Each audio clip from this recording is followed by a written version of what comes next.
conjunto de las Fuerzas Armadas, ex consejero de Seguridad Nacional de nuestro país. General, siempre es un gusto enorme. Y tal vez para arrancar esto, ese acontecimiento, ¿qué hacía Paco Moncayo precisamente en esa época, 1985, cuando nos visitaba su santidad, el Papa Juan Pablo II? ¿Por dónde andaba? ¿Usted no estaba acá en la jefatura de la segunda zona militar o sí? 1985 me dice, ¿no es cierto? Sí. En esa época yo me encontraba, creo que en el comando del ejército en Quito, no estoy muy seguro, pero sí recuerdo esta época tan interesante de la presencia del Papa en estas tierras nuestras ecuatoriales. Sí, justamente evocábamos un poco el recuerdo del legado que dejó Juan Pablo II, alguien que recorrió el mundo, que marcó toda una época. Aterrizando en los temas nacionales, estimado general, básicamente, ¿cómo ve estos últimos acontecimientos que se han dado en materia de seguridad? Sin que haya definiciones totales todavía, sin que haya definiciones de un plan estratégico, o al menos no conocemos líneas maestras en torno a aquello que siempre se ha dicho es tan necesario, ¿no? Reforzar el tema de la inteligencia y establecer políticas claras en lo que tienen que ver con la seguridad nacional. Y se lo pregunto esto, pues, a escasos días de la realización de la segunda vuelta electoral. Este es un tema tan determinante, ¿no?, para el futuro del país. Bueno, como hemos conversado en ocasiones anteriores, el tema de la seguridad en el Ecuador no ha estado bien manejado desde hace mucho tiempo. Hay que entender que el tema de la seguridad no es un asunto de policías, de militares. El tema de la seguridad hace referencia a todos los campos del poder nacional, al económico, al político, al social y por supuesto también al militar. Seguridad no es un tema militar ni policial, ese es un principio que es válido en todos los países. Entonces, aquí generalmente nos enfocamos a que seguridad es un tema de los militares. Esto no es así. Además, es vergonzoso que sigamos pensando de esta manera cuando hay decenas, miles de libros que sobre estos temas se han escrito. Yo mismo he escrito una decena de libros sobre temas de seguridad, de geopolítica, en fin. Un país no es más seguro solamente porque tenga más militares y más policías. La seguridad de un país se fundamenta en los elementos esenciales de su sociedad y de su economía. Y por supuesto en elementos de la geopolítica, que es el tema en el que nosotros estamos inmersos y que debemos entender. El Ecuador no es sino una víctima en el tema de la seguridad, sobre aspectos que no le son posibles de manejar, de gestionar. Bueno, estamos al lado del primer productor de cocaína del mundo.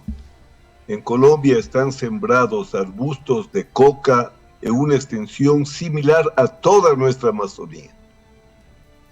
En Colombia, en los últimos años, en el 2023, se había incrementado un 60% la producción de cocaína y un 10% los terrenos sembrados del arbusto de la coca.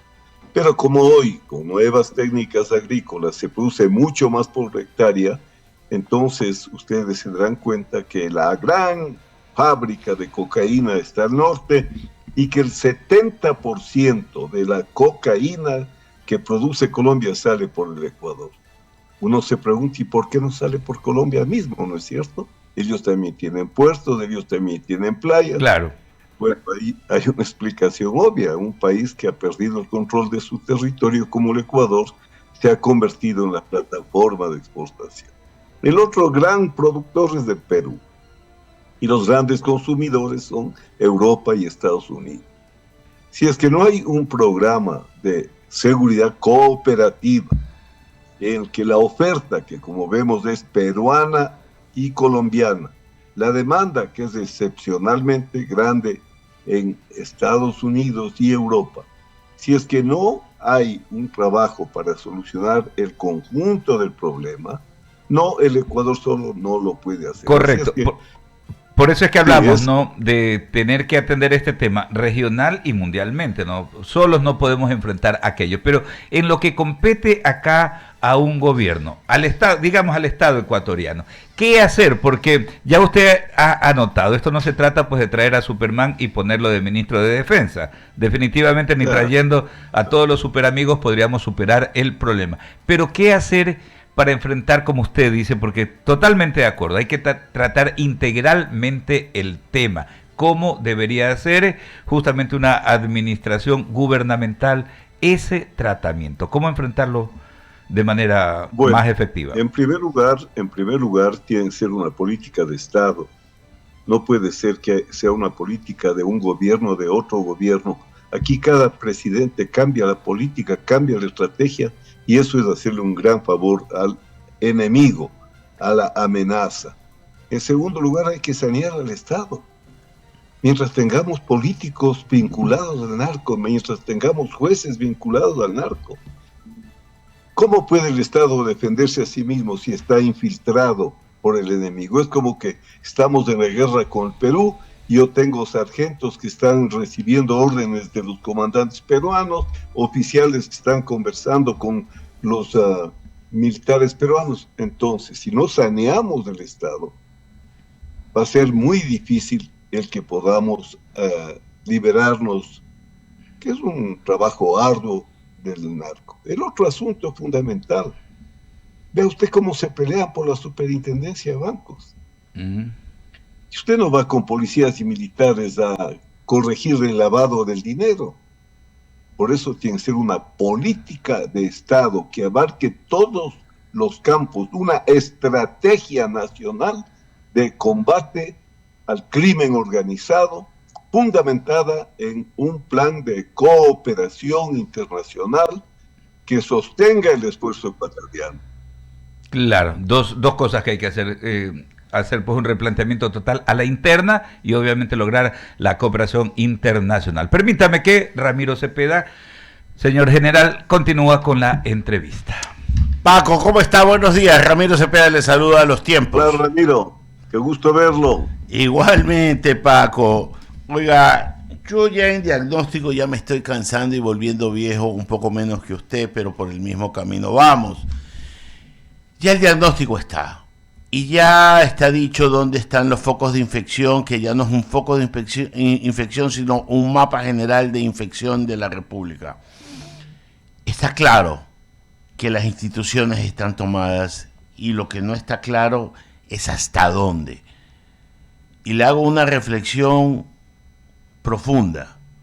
¿Salimos de esta con las herramientas que tenemos o tenemos que llegar a otro tipo de situaciones?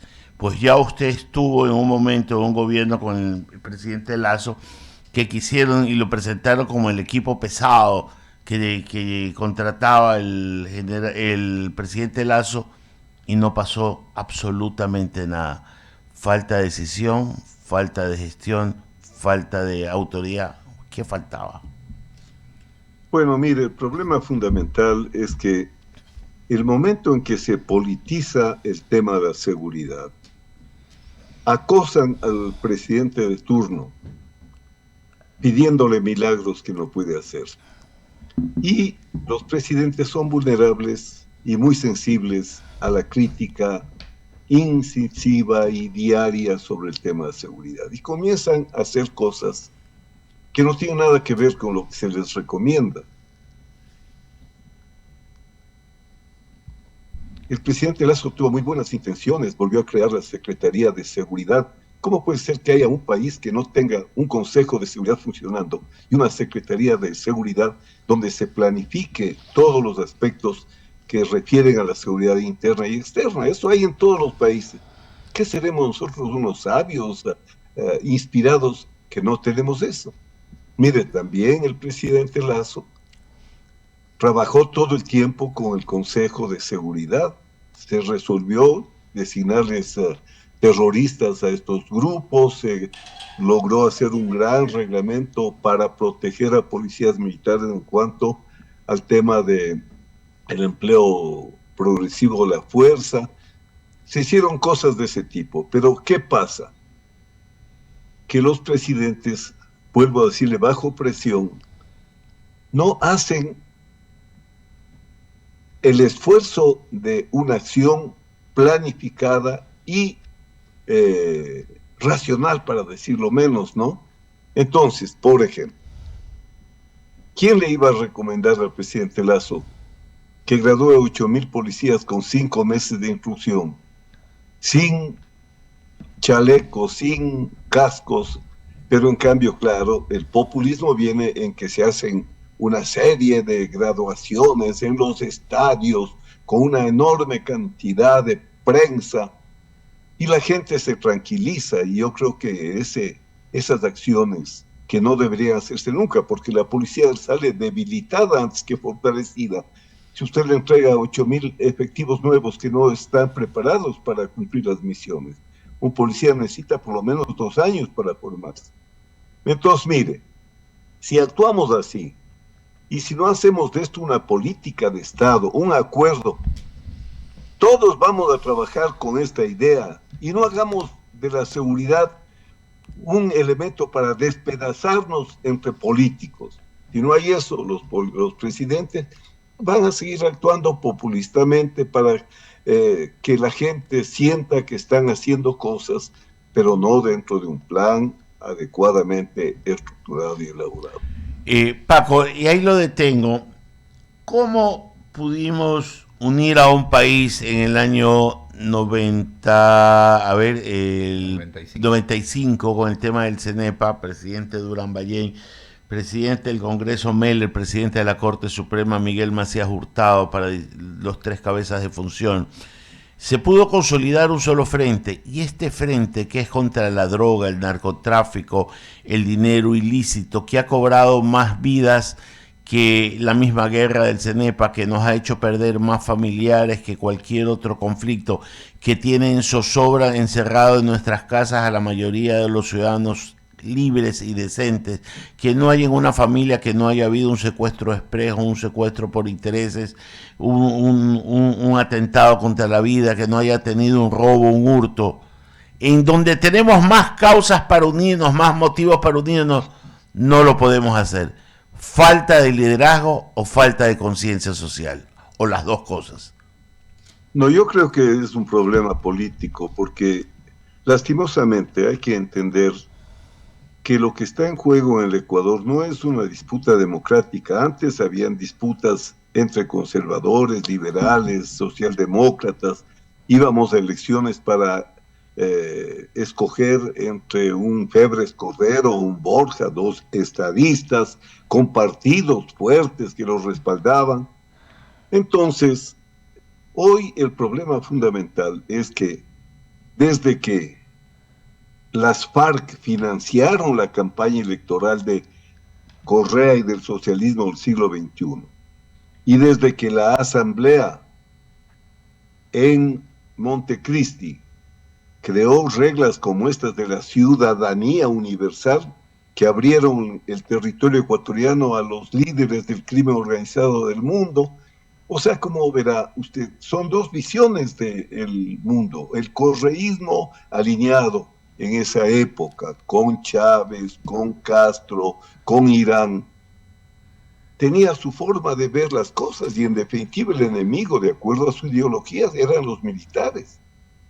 Si usted recuerda, iban a los cuarteles, iba el propio presidente Correa a tratar de pelucones a los oficiales, a decir que la tropa tiene que sublevarse, que él va a mandar contenientes, que no necesita generales. Esto en cualquier parte del mundo es traición a la patria. Bueno, todo eso fue debilitando la estructura de seguridad.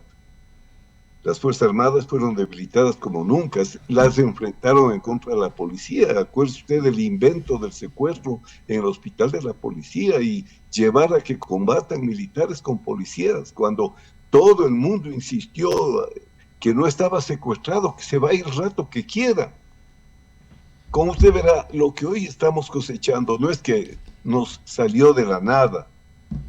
Llevamos 20 años equivocándonos en el tema de la seguridad. y con dos ideologías, una democrática y una autoritaria, que compiten.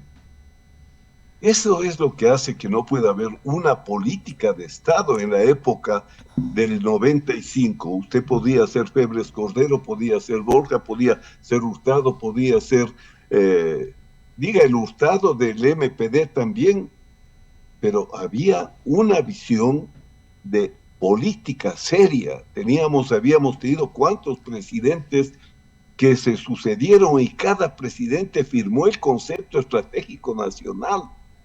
Hoy es el desbarajuste, y no es que nació con Novoa el desbarajuste, porque ahora quieren hacer ver las cosas así, ¿no es cierto?